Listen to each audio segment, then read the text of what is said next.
So what percentage of golf is mental? I've never met anybody that said 0. Whether it's 50%, 60%, whatever number you gave it, how much time are you spending working on your mental game?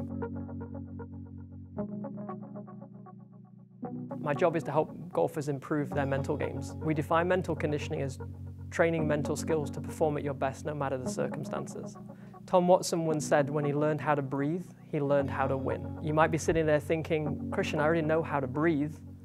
I'm doing it right now, I'm not even thinking about it. But that's not the kind of breathing we're talking about. We're talking about the conscious, intentional breath that you can take to help slow you down when you're on the golf course.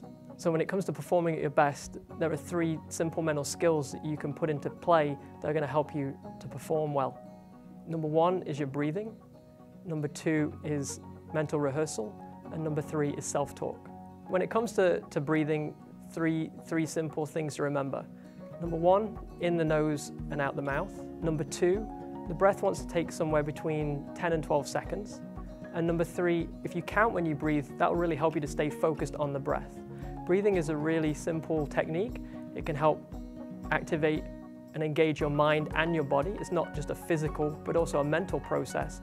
And it can really help you to bring out your best when it matters most. 6-time major champion Jack Nicklaus wrote in his book, Golf My Way, "I never hit a shot, not even in practice, without having a clear picture of it in my head." Having a clear picture of the shot in your head before you hit a golf shot is a way to produce better results. 3 simple things that you can do: say it, see it, and feel it. Say what you're going to do, whether it's using a question like, what's my target, or what shot am I going to hit, or telling yourself where you're going to hit it. See it. Make sure you have a clear picture in your mind of where you want the ball to end up and what shot you're trying to hit, and then feel it. One mistake I tend to see with amateur golfers is their practice swings aren't representative of what they're trying to do with the golf shot. So make sure your practice swing is matching the shot you're trying to produce. What you say to yourself really matters. Thoughts that are helpful and productive are going to make you perform better when it matters most.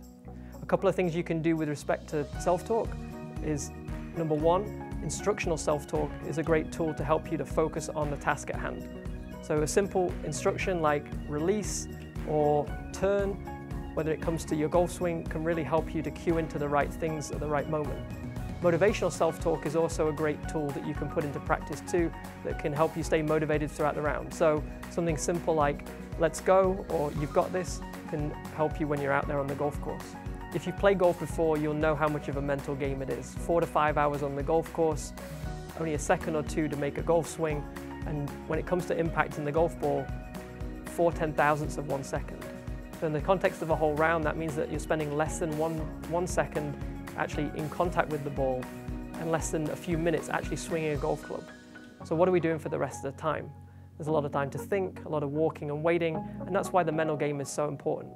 So the 3 things we covered today: 1 is the breath, number 2 is the image of the shot, and number 3 is the helpful and productive thoughts that you have on the golf course.